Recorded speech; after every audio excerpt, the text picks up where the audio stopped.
नमस्कार प्यारे विद्यार्थियों। राजस्थान का इतिहास हम पढ़ रहे थे और उसमें कछवाहा राजवंश चल रहा था। सवाई जय सिंह के उत्तराधिकारी के रूप में हमने माधो सिंह और ईसवी सिंह के बीच में जो संघर्ष चला वो हमने देखा, जिसमें मराठों का हस्तक्षेप हुआ और उस मराठों के हस्तक्षेप के चलते ईश्वरी सिंह को अपनी जान देनी पड़ी। और ईश्वरी सिंह जो है अपनी जीवन लीला सरगासूली या ईसर लाट से और कूद कर दे देते हैं। उसके बाद शासक बनेंगे माधो सिंह कछवाहा।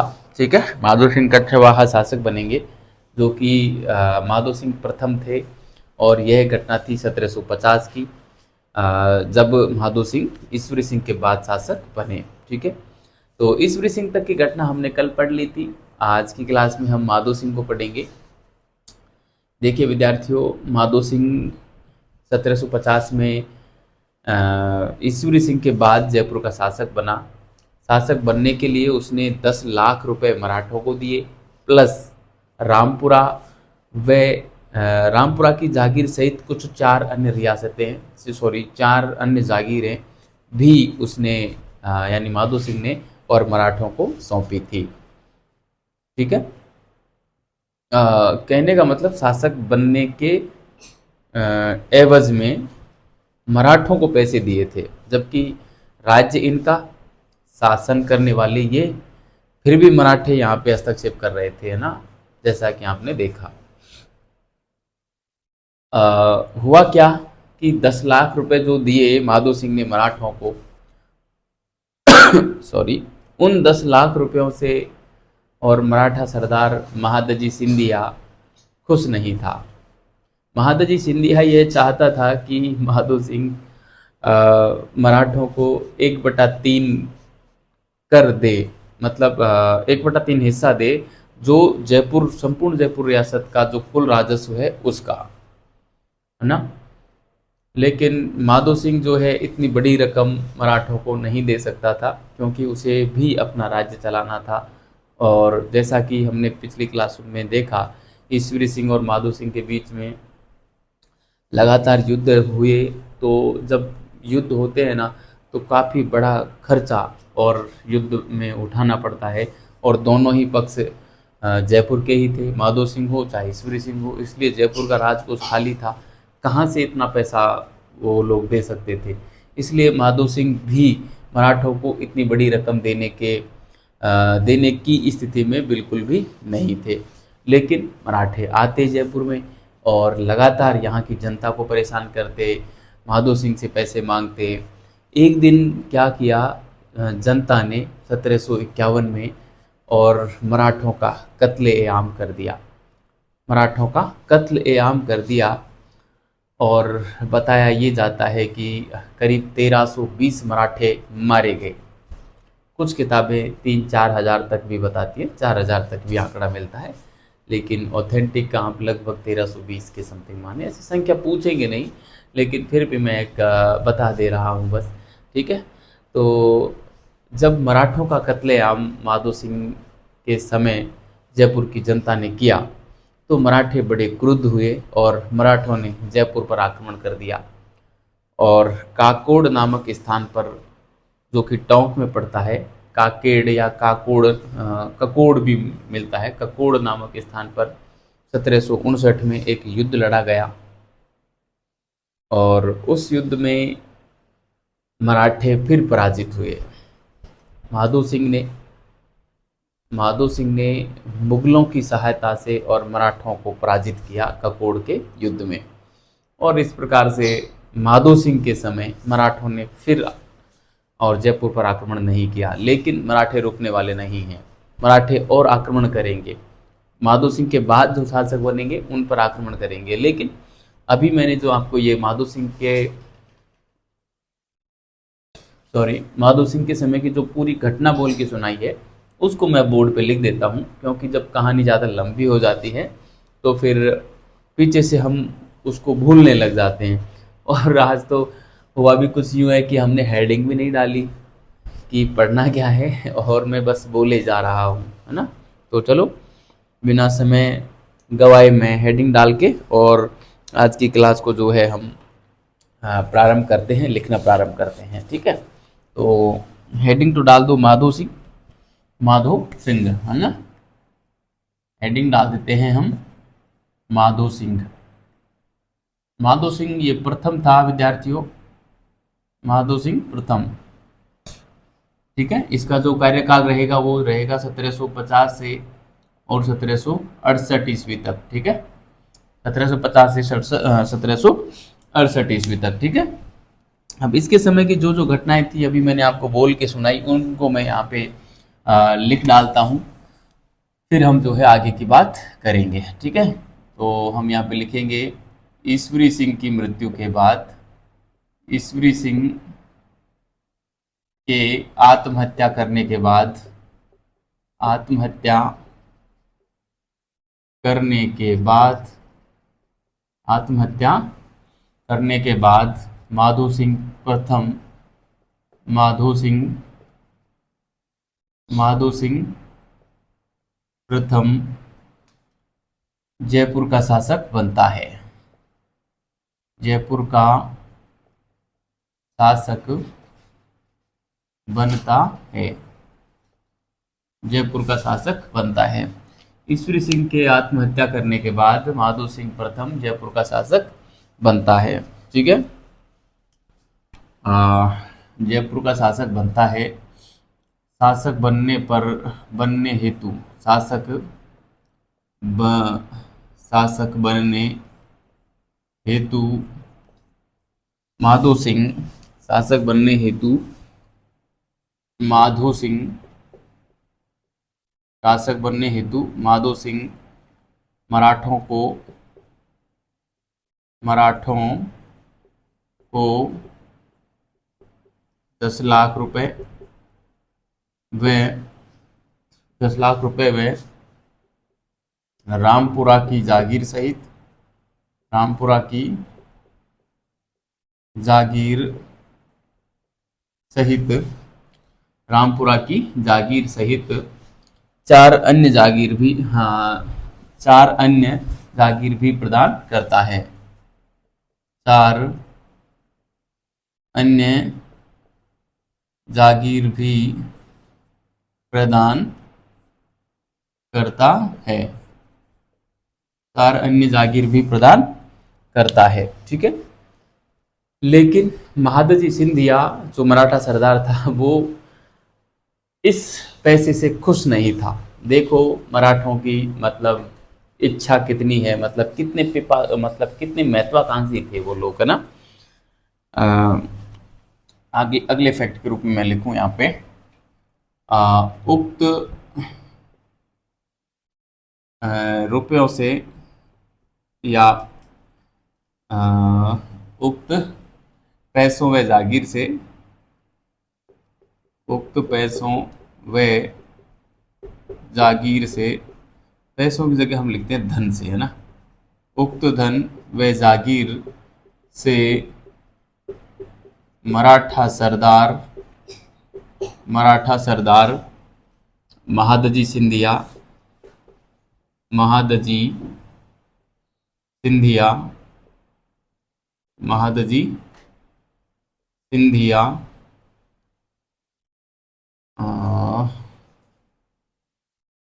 महादजी सिंधिया खुश नहीं था, खुश नहीं था।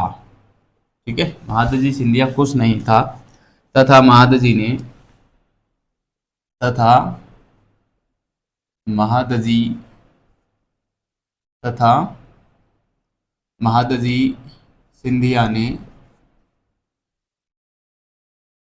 महादजी सिंधिया ने, महादजी सिंधिया ने महादजी सिंधिया ने जयपुर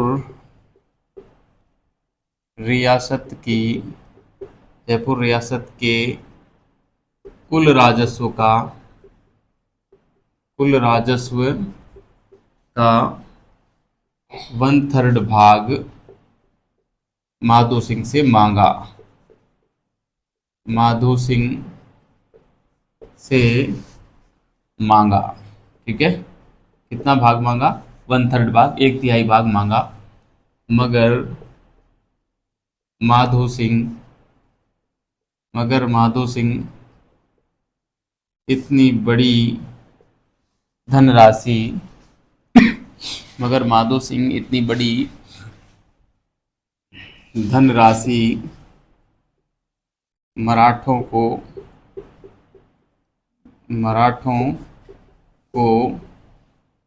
देने में असमर्थ था। मगर माधो सिंह इतनी बड़ी धनराशि मराठों को देने में असमर्थ था। ठीक है, तो मराठे फिर आक्रमण करने लगे जयपुर पर, है ना। ठीक है, तो हम यहाँ पे लिखेंगे अतः मराठे जयपुर पर आक्रमण करते हैं। जयपुर पर आक्रमण करके जनता व शासक दोनों को परेशान करते हैं। जनता व शासक दोनों को परेशान करते हैं। जनता व शासक दोनों को परेशान करते हैं। ठीक है, तंग आकर एक दिन जनता ने, मैं यहाँ पे लिखूंगा 1751 ईस्वी में जयपुर की जनता ने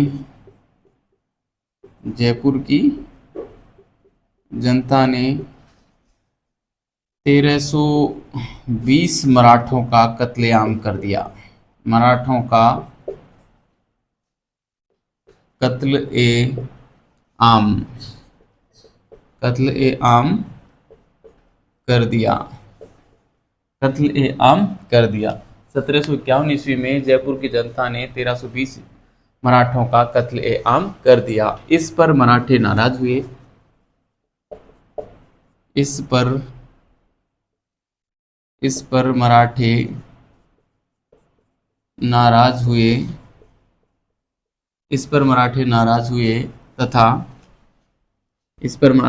हुए तथा जयपुर पर आक्रमण किया, जिसके चलते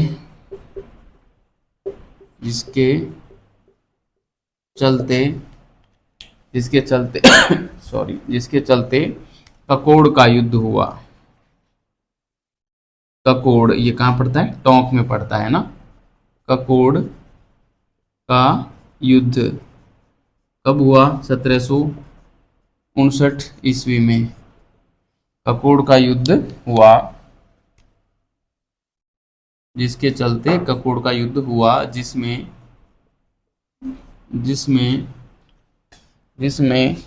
माधो सिंह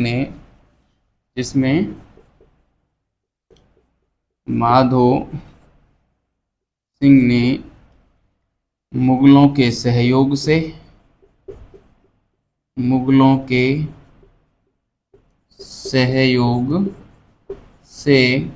मराठों को पराजित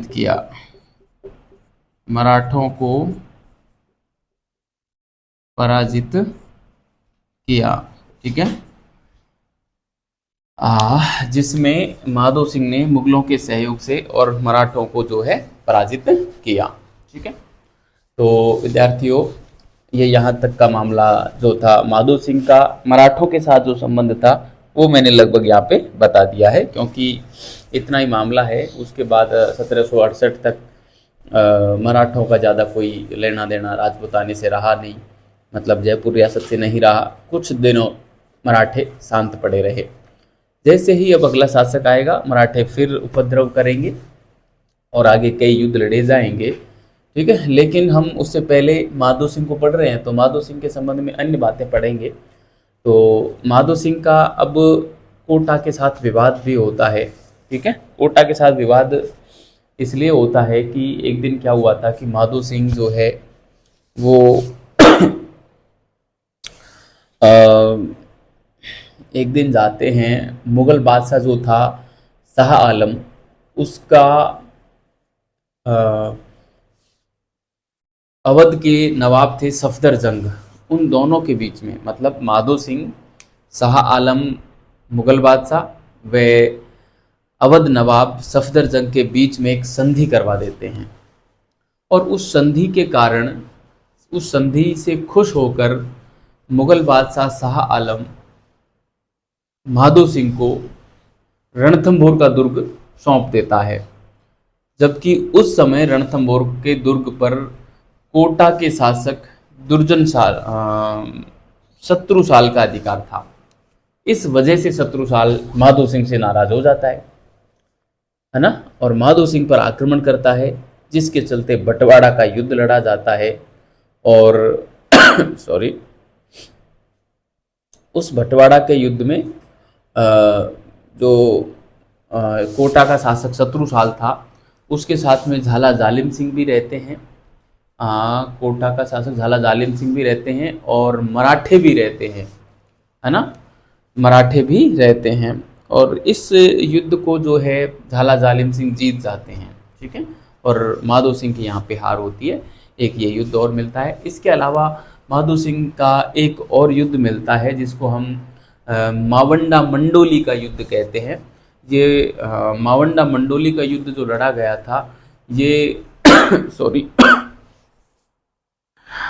जयपुर के पास में जो भरतपुर रियासत पड़ती थी, भरतपुर का एक प्रदेश था कामा व एक था केहरी। कामा व केहरी पर स्वामित्व को लेकर माधो सिंह व भरतपुर के शासक थे सूरजमल। सूरजमल का तो देहावसान हो गया था, ये युद्ध 1767 का है। जवाहर मल थे, ठीक है। भरतपुर के शासक जवाहर मल और जयपुर के शासक थे माधो सिंह। दोनों के बीच में ये मावंडा मंडोली का युद्ध होता है, कामा व केहरी पर अधिकार को लेकर, जिसमें माधो सिंह जीत जाता है, ठीक है।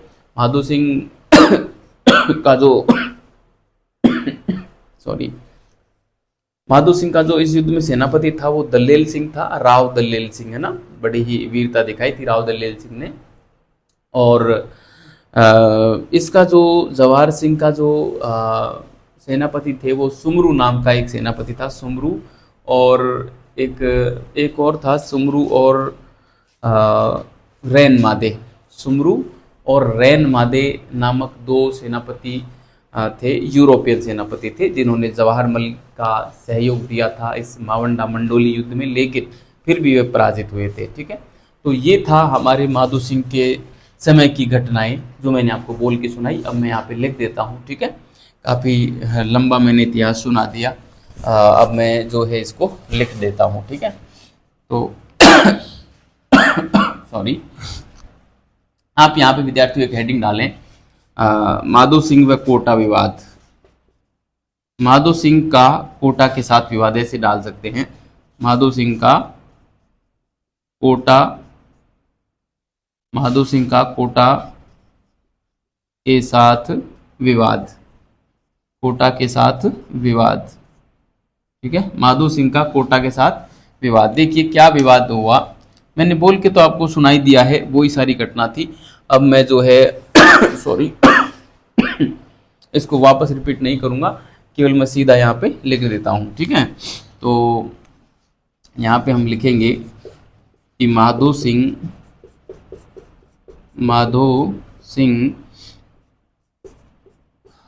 मुगल शासक माधो सिंह मुगल शासक शाह आलम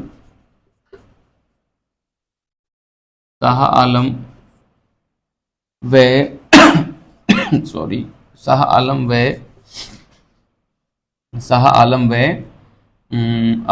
अवध नवाब, अवध का जो शासक होता था वो नवाब कहलाता था ना, अवध नवाब मुजफ्फर शाह के मध्य, मुजफ्फर शाह के मध्य मुजफ्फर शाह के मध्य सॉरी संधि करवाते हैं,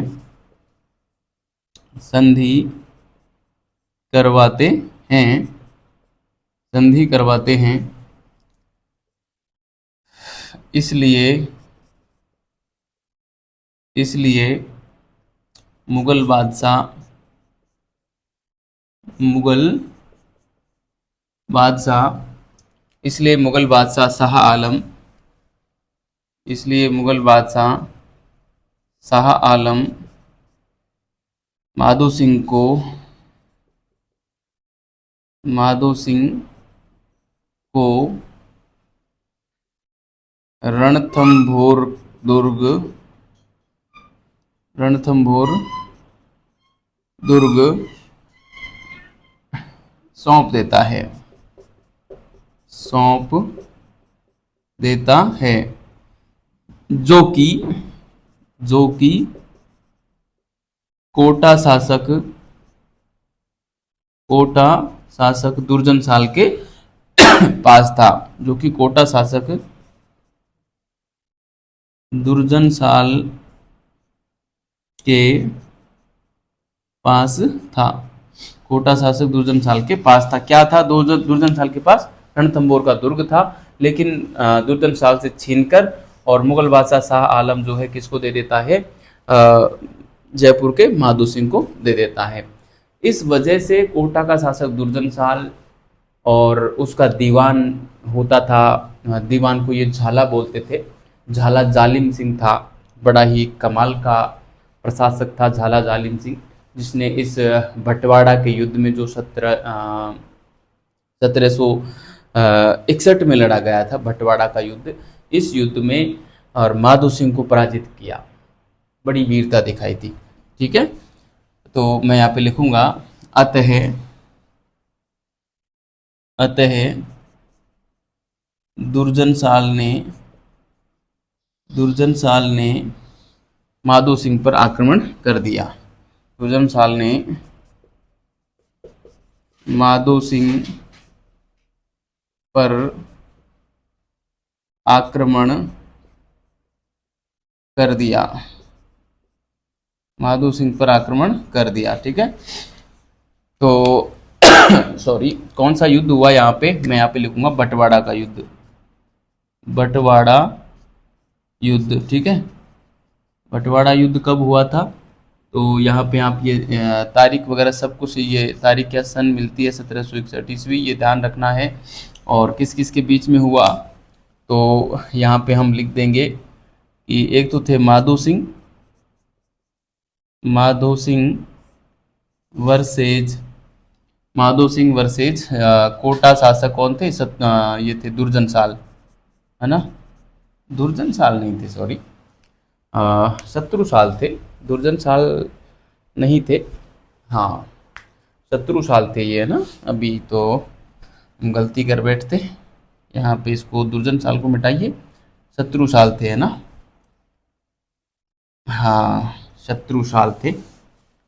ठीक है, चलो समय रहते याद आ गया, यहाँ पे लिखते हैं शत्रु साल, है ना? शत्रु साल थे। ठीक है, माधो सिंह और यहाँ पे थे शत्रु साल, और शत्रु साल का दीवान हुआ करता था प्रधानमंत्री, जिसको बोलते हैं झाला जालिम सिंह, है ना? झाला जालिम सिंह। ठीक है, झाला जालिम सिंह। साथ में इसके मराठे भी थे, ध्यान रखना, मराठे भी साथ में थे और ये लोग जीत गए थे, है ना? माधो सिंह यहाँ पे हार जाता है, माधो सिंह हार जाता है ना? तो ये बात आपको ध्यान रखनी है, माधो सिंह हार जाता है। बंटवाड़ा का युद्ध 1761 में होता है। माधो सिंह व कोटा के शासक शत्रु साल के मध्य होता है। शत्रु साल का दीवान झाला जालिम सिंह इनके साथ रहता है, मराठे भी साथ रहते हैं, किसके? शत्रु साल के। और माधो सिंह अकेला लड़ रहा था, तो माधो सिंह की यहाँ पे पराजय होती है। ठीक है, तो ये माधो सिंह का इतिहास था विद्यार्थियों। इसके बाद में आगे एक युद्ध और लिख देता हूँ, मावंडा मंडोली का युद्ध। उसके बारे में हम बहुत कम किताबें हैं जो मावंडा मंडोली के युद्ध के बारे में बताती हैं। गोपीनाथ शर्मा जी ने भी नहीं लिखा है, जैन एंड जो सॉरी शर्मा एंड पावा ने भी नहीं लिखा है, लेकिन मेरे पास एक पुस्तक है राजस्थान का इतिहास, जिसमें डॉक्टर राघवेंद्र सिंह मनोहर जी की, उन्होंने स्पेशली जयपुर के जो कच्छवाहा वंश रहे हैं उनके ऊपर पर्सनली शोध कार्य किया है। और उनकी पुस्तक से और यह जानकारी मिलती है कि माधो सिंह ने और भरतपुर के जाट शासक जवाहर सिंह को मावंडा मंडोली के युद्ध में पराजित किया था, जिसमें माधो सिंह का जो सेनापति था वो राव दल्लेल सिंह था, जबकि सुमरू और रैन मादे नामक दो सेनापति जवाहर सिंह के यूरोपियन थे। ठीक है, ये बात हम यहाँ पे करेंगे।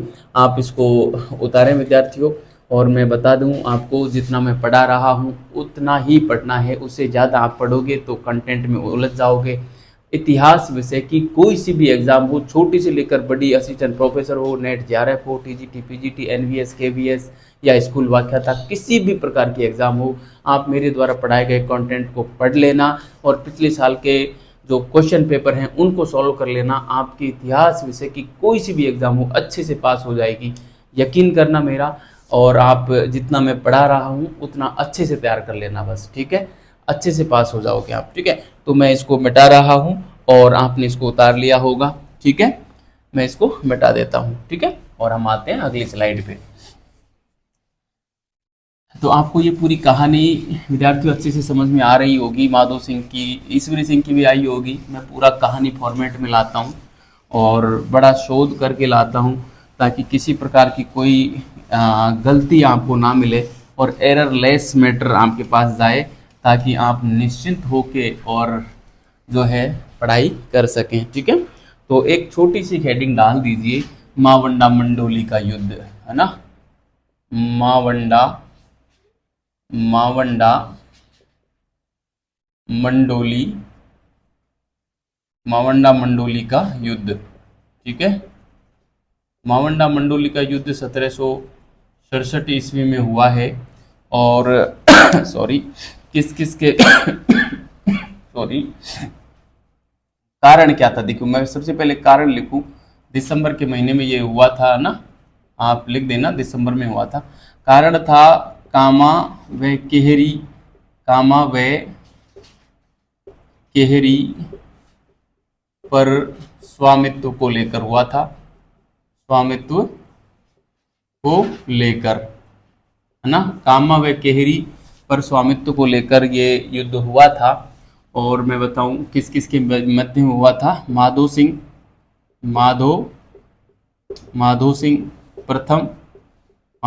प्रथम वर्सेज जवाहर सिंह कहाँ के थे, भरतपुर के जाट थे। मैं बीटीआर लिख रहा हूँ शॉर्ट में, भरतपुर। और सुमरू व रैन मादे, ये दोनों यूरोपियन सेनापति थे, दोनों यूरोपियन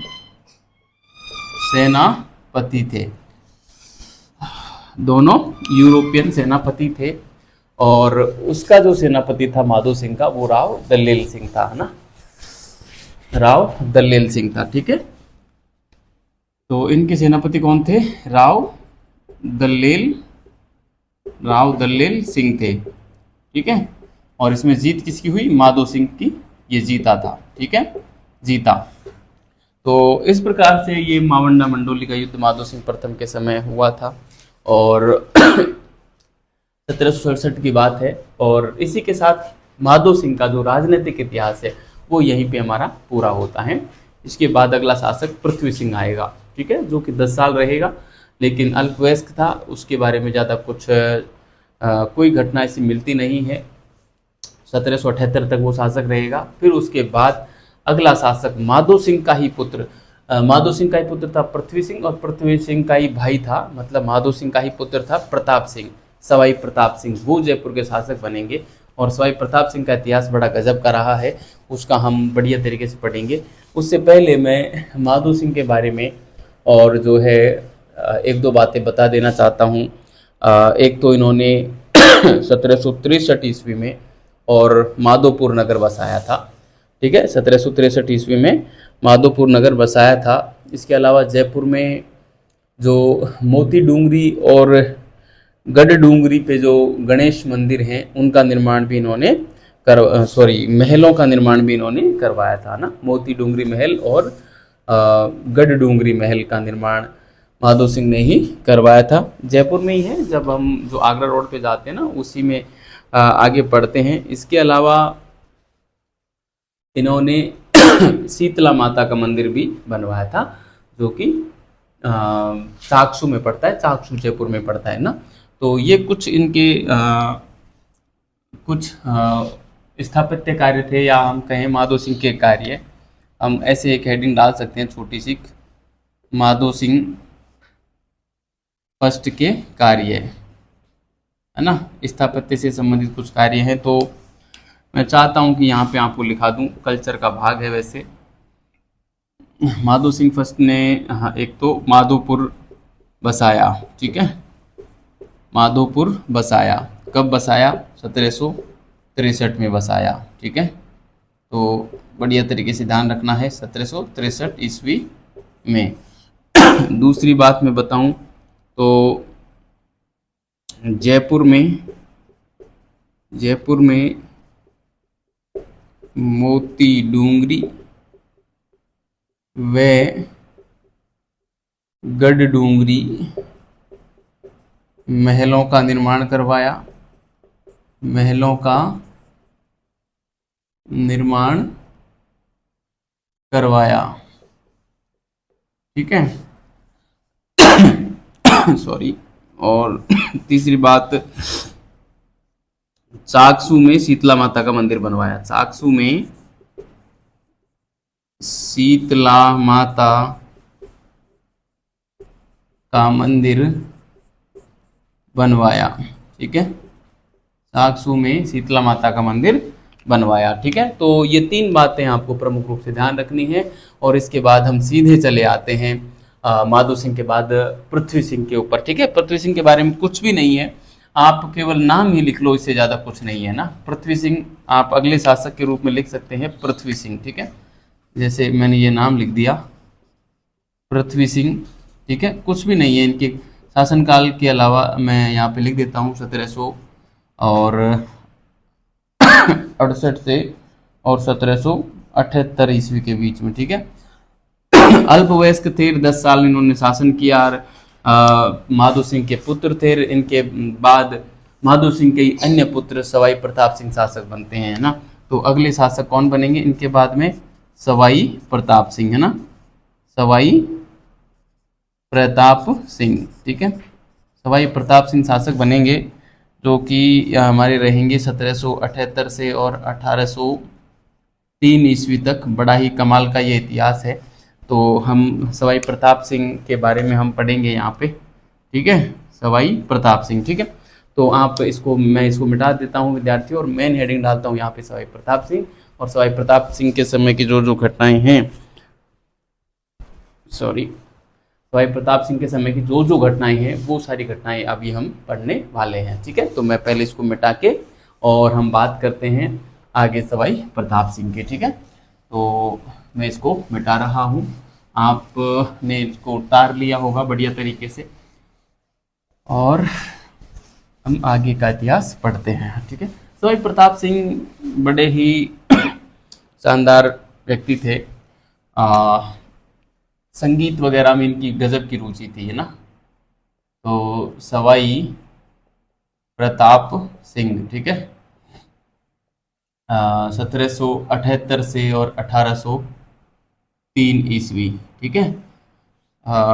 अब देखिए, सवाई प्रताप सिंह के समय में मराठों के सर्वाधिक आक्रमण जो हुए, वो सवाई प्रताप सिंह के समय हुए थे। मतलब मराठों ने जो सर्वाधिक आक्रमण जयपुर पर किए, वो सवाई प्रताप सिंह के समय सबसे अधिक किए थे, जिसमें प्रताप सिंह ने और मारवाड़ के शासकों की सहायता से इन मराठों का जमकर विरोध किया। कई बार स्वयं हारे, कई बार उनको हराया। जैसे मैं बात करूं, तुंगा का युद्ध लड़ा गया 1787 में, मराठे पराजित हुए और सवाई प्रताप सिंह जीता, जिनका साथ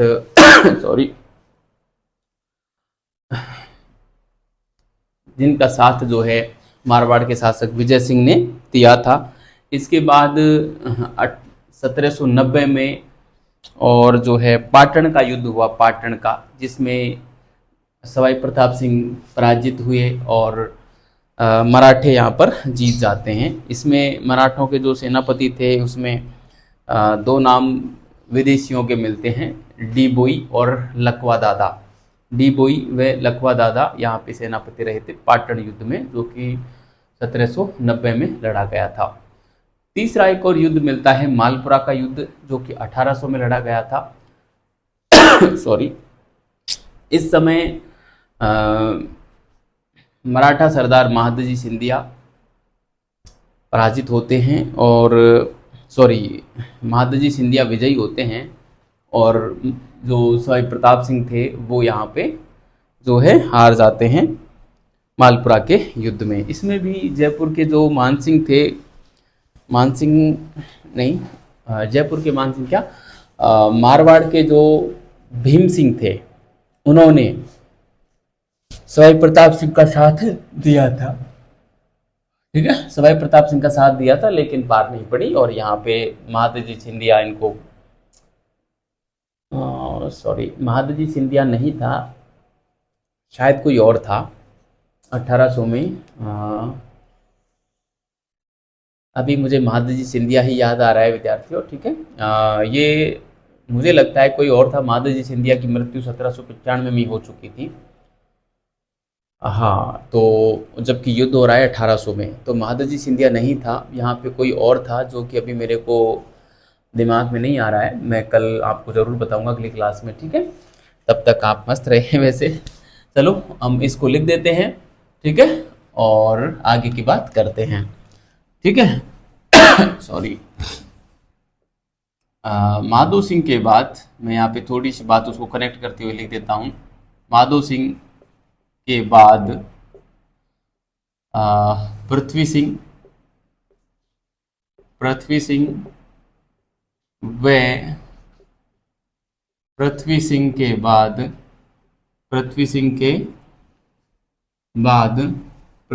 के बाद सवाई प्रताप सिंह शासक बनते हैं। ठीक है, सवाई प्रताप सिंह शासक बनते हैं। सॉरी। सवाई प्रताप सिंह के समय सवाई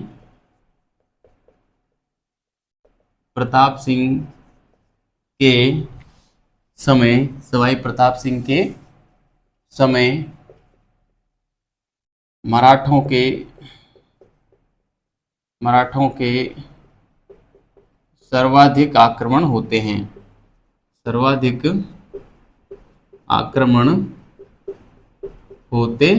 ठीक है, ये सवाल पूछते हैं कि मराठों के सर्वाधिक आक्रमण जयपुर के किस शासक के समय हुए, तो हमको सवाई प्रताप सिंह करना है, ना कि ईश्वरी सिंह, ना ही माधो सिंह, ठीक है, ना ही पृथ्वी सिंह और ना ही जय सिंह वगैरह वगैरह। ठीक है, यहाँ पे हमको सवाई प्रताप सिंह के साथ बने रहना है। ठीक है, तो ये बात हुई। सॉरी, सवाई प्रताप सिंह ने भी, मैं यहाँ पे प्रताप सिंह ही लिखूंगा, प्रताप सिंह ने भी मराठों का मुकाबला मारवाड़ के सहयोग से किया।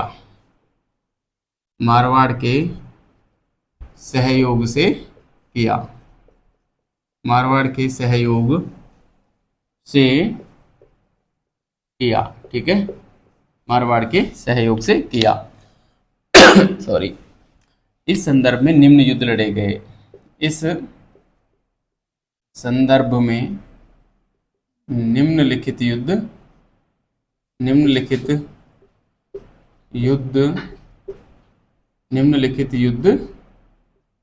लड़े गए। ठीक है, लड़े गए। तो देखो कौन कौन से युद्ध लड़े गए। 3 युद्ध प्रमुख रूप से ध्यान रखना विद्यार्थियों। एक है तुंगा का युद्ध, एक है पाटन युद्ध, पाटन युद्ध, और एक है मालपुरा का युद्ध। ठीक है, मालपुरा का युद्ध। ठीक है, तो तुंगा का हुआ है 1787 में। मैं अलग कलर के पेन से लिख देता हूँ यहाँ पे सॉरी, सन को 1787, ये हुआ है 1790, और ये हुआ है 1800 में, है ना, 1800 में। ठीक है, जिसमें प्रथम जो युद्ध लड़ा गया ये तुंगा का युद्ध, इसमें सवाई प्रताप सिंह था, सवाई प्रताप सिंह वर्सेज सवाई प्रताप सिंह वर्सेज यहाँ पे थे महादजी सिंधिया, महादजी सिंधिया। ठीक है, महादजी सिंधिया थे, और सवाई प्रताप सिंह के साथ में थे विजय सिंह थे, है ना, सवाई प्रताप सिंह के साथ में विजय सिंह थे, मारवाड़ के शासक। ठीक है, सॉरी, विजय सिंह मैं यहाँ पे लिख देता हूँ, विजय सिंह। ठीक है, विजय सिंह कहाँ से थे, मारवाड़ से थे। ठीक, मारवाड़ से थे। ठीक है, तो इन लोगों की भी जीत हुई थी, ये पराजित हुआ था। ठीक है, पराजित हुए। ठीक है, अब बात करें हम पाटन युद्ध की। ठीक है, पाटन का जो युद्ध था सॉरी, पाटन के युद्ध में मैं यहाँ पे लिख देता हूँ। ठीक है, पाटन का युद्ध मैं यहाँ पे नीचे लिख रहा हूँ। पाटन के युद्ध में वही सवाई प्रताप सिंह तो थे ही थे, सवाई प्रताप सिंह वर्सेज मराठे, सवाई प्रताप सिंह वर्सेज मराठे। मराठों के दो सेनापतियों के नाम मिलते हैं, डी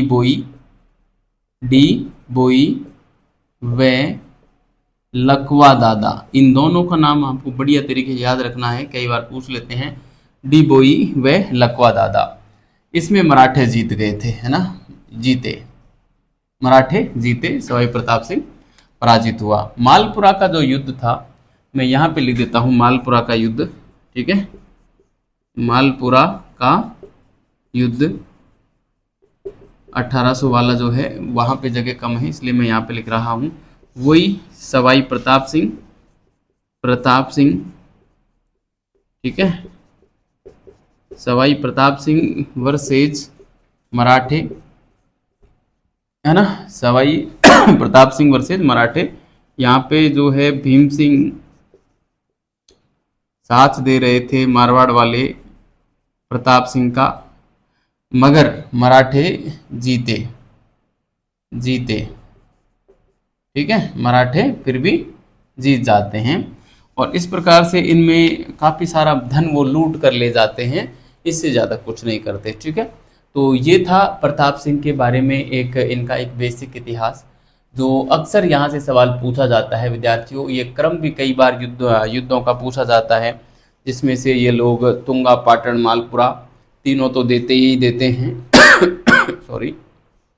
उसके साथ में एक आधा युद्ध, जैसे मैंने अभी माधो सिंह के संबंध में पढ़ा है आपको, भटवाड़ा का युद्ध है, मावंडा मंडोली का युद्ध है, या फिर ईश्वरी सिंह के समय जो हुए थे राजमहल के युद्ध, बगरू के युद्ध, वो खूब पूछे गए हैं। मावंडा मंडोली का युद्ध अभी तक नहीं पूछा गया, बाकी भटवाड़ा का युद्ध काफ़ी बार पूछा गया है, राजमहल का युद्ध, बगरू का युद्ध, और ये तीनों युद्धों के बारे में खूब पूछा गया है। मावंडा मंडोली का युद्ध आगे पूछा जा सकता है, और मैं बता दूं आपको, मावंडा मंडोली का युद्ध जिस दिन पूछ लिया अधिकांश विद्यार्थियों का गलत हो जाएगा, क्योंकि अभी तक गाइडों में ये प्रश्न छपा नहीं है, ये फैक्ट छपा नहीं है। क्योंकि अधिकांश पुस्तकें जो गाइडें लिखी जाती हैं वो लोग गोपीनाथ शर्मा जी की पुस्तक जो है उसको पढ़कर लिखते हैं, और उसमें ये फैक्ट मिलता नहीं है, ये पूरी घटना नहीं मिलती, क्योंकि ये घटना डॉक्टर राघवेंद्र सिंह मनोहर जी ने लिखी है, जिन्होंने इस क्षेत्र में पीएचडी की थी, और उन्होंने अपनी थीसिस में लिखा था। वहाँ से मैंने इसको अडॉप्ट किया, क्योंकि मैंने राघवेंद्र मनोहर सिंह जी की पुस्तक पढ़ी है। ठीक है, तो मावंडा मंडोली का युद्ध पूछा जा सकता है, अच्छा युद्ध है, और काफ़ी जो है इसकी घटनाएं, इससे चर्चित व्यक्तित्व भी यहाँ पे हमको देखने को मिलते हैं, इसलिए बड़ा फेमस युद्ध रहा है। विदेशियों का प्रभाव रहा है सोचिए, तो फिर फेमस युद्ध तो है ही। ठीक है, चलो सवाई प्रताप सिंह की कुछ सांस्कृतिक उपलब्धियों को हम पढ़ लेते हैं। बड़ी ही महत्वपूर्ण उपलब्धियां हैं। कई दरबारी विद्वानों को ये अपने यहाँ पे शरण दिए हुए थे, जिसमें जो 22 दरबारी प्रमुख थे इनके, जिनको इन्होंने संरक्षण दिया था, इसलिए उनको गंधर्व बाईसी भी कहा जाता था, है ना। क्या कहा जाता था? गंधर्व बाईसी भी कहा जाता था। इसके अलावा इनके दरबार में सॉरी कई प्रमुख विद्वान थे, जिसमें मैं नाम लूँ तो एक एक ब्रजपाल भट्ट थे। ब्रजपाल भट्ट जिनके नेतृत्व में सवाई प्रताप सिंह ने एक संगीत सम्मेलन का आयोजन करवाया था ना। ब्रजपाल भट्ट के नेतृत्व में एक संगीत सम्मेलन का आयोजन करवाया था। उसके अलावा इनके समय के एक और विद्वान का नाम मिलता है, जिसका नाम हमें मिलता है चांद खां, जो कि सवाई प्रताप सिंह के संगीत गुरु थे, है ना। सवाई प्रताप सिंह के संगीत गुरु थे, और सवाई प्रताप सिंह ने चांद खां को बुद्ध प्रकाश की उपाधि दी थी, है ना। बुद्ध प्रकाश या बुद्धि प्रकाश की उपाधि दी थी, जिन्होंने स्वर सागर नामक एक ग्रंथ की भी रचना की थी चांद खां ने। ठीक है, स्वर सागर की रचना भी की थी। ठीक है, इसके अलावा एक इनके दरबारी विद्वान थे गुमानी राम, जिन्होंने अकबर के दरबारी कवि जो थे अबुल फजल, उनके द्वारा लिखित अकबरनामा का तीसरा हिस्सा, जो आईने अकबरी कहलाता है, का डूंडाड़ी में अनुवाद किया था। यानी कि आईने अकबरी का डूंडाड़ी भाषा में अनुवाद किया था गुमानी राम ने। वो गुमानी राम भी सवाई प्रताप सिंह के दरबारी विद्वान थे। इसके अलावा मैं बात करूं तो बंशीधर भट्ट भी इनके दरबारी थे। बंशीधर भट्ट जिन्होंने जयपुर में तमाशा लोकनाट्य का प्रारंभ किया था ना। तमाशा लोकनाट्य का प्रारंभ बंशीधर भट्ट ने किया था। उनको संरक्षण भी सवाई प्रताप सिंह ने दे रखा था। तो ये इसके काल की कुछ सांस्कृतिक उपलब्धियां थी। मैं यहाँ पे लिख देता हूँ, चलो मिटाने की क्या ही आवश्यकता है, यहाँ पे जगह बच रही है तो हम यहाँ पे लिख देंगे सवाई प्रताप सिंह की सांस्कृतिक उपलब्धियां।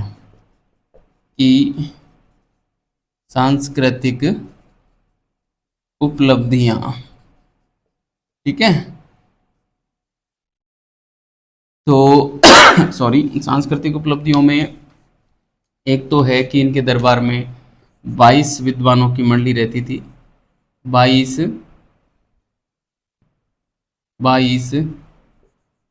विद्वानों की मंडली 22 विद्वानों की मंडली रहती थी, जो क्या कहलाती थी? गंधर्व बाईसी कहलाती थी, है ना। तो ऐसा पूछते हैं गंधर्व बाईसी क्या थी, या गंधर्व बाईसी का संबंध किस शासक से रहा है? तो गंधर्व बाईसी 22 विद्वानों की एक मंडली थी, जो सवाई प्रताप सिंह के दरबार में निवास करती थी। ठीक है, इन 22 विद्वानों में ही ये नाम शामिल हैं, जिसमें मैं यहाँ पे नाम लिखूंगा चांद खां। ठीक है, तो चांद खां कौन थे? प्रताप के सवाई प्रताप ही लिखूंगा मैं। प्रताप लिखने पर महाराणा प्रताप की ओर ध्यान चला जाता है। सवाई प्रताप सिंह के संगीत गुरु थे। प्रताप ने इसकी जो उपाधि वो बुद्ध प्रकाश की थी। किसकी थी? बुद्ध प्रकाश की उपाधि थी। और चांद खां की रचना का जो नाम मिलता है, रचना वो थी स्वर सागर, है ना। रचना कौन सी थी? स्वर सागर इनकी रचना थी। ठीक है, स्वर सागर इनकी रचना थी। तो ये बात भी आपको विशेष रूप से ध्यान रखनी है। ठीक है, इसके अलावा जो बंशीधर भट्ट थे उन्होंने जयपुर में तमाशा लोकनाट्य प्रारंभ किया। तो मैं यहाँ पे लिखना चाहूँगा दूसरा नाम बंशीधर भट्ट, है ना, बंशीधर भट्ट, है ना। बंशीधर भट्ट ने जयपुर में तमाशा लोकनाट्य प्रारंभ किया। ठीक है, जयपुर में तमाशा लोकनाट्य प्रारंभ किया सॉरी, जयपुर में तमाशा लोकनाट्य प्रारंभ किया। इसके अलावा एक गुमानी राम का नाम मैं लिख देता हूँ, मैं यहाँ पे लिख देता हूँ तीसरे नंबर पे ना, गुमानी राम। ठीक है, गुमानी राम। गुमानी राम ने क्या किया, हाँ, गुमानी राम ने आईने अकबरी का अनुवाद किया था, है ना। आईने अकबरी किसने लिखी थी, अबुल फजल ने लिखी थी, है ना। अकबरनामा के नाम से लिखी थी, जिसका अकबरनामा के 3 भाग हैं और तीसरा भाग आईने अकबरी कहलाता है। आईने अकबरी खुद 5 भागों में है ना। तो गुमानी राम ने आईने अकबरी का ढूंढाड़ी में अनुवाद किया, ढूंढाड़ी भाषा में अनुवाद किया, है ना, ढूंढाड़ी में अनुवाद किया। ढूंढाड़ी में ऐसे बोला जाता है काई छे, काई मतलब छे छाछी की बोली, है ना, काई छे, काई करो छे, है ना, मैं तो पढ़ रो छूँ, ऐसे छे छाछी अधिक आता है, उसको ढूंढाड़ी कहते हैं ना। तो ये चांद खां, बंशीधर और गुमानी राम थे। इसके अलावा जो ब्रजपाल भट्ट थे वो भी इनके दरबार में रहते थे, ब्रजपाल भट्ट। ठीक है, उनका नाम भी मैं यहाँ पे लिखना चाहूँगा, यहाँ पे लिख देता हूँ ब्रजपाल भट्ट चौथे नंबर पे, ब्रजपाल भट्ट, है ना, ब्रजपाल भट्ट। तो इनकी अध्यक्षता में और सवाई प्रताप सिंह ने एक संगीत सम्मेलन बुलवाया था, है ना, है ना। तो इनकी अध्यक्षता में संगीत सम्मेलन बुलवाया गया था, संगीत सम्मेलन बुलवाया गया था,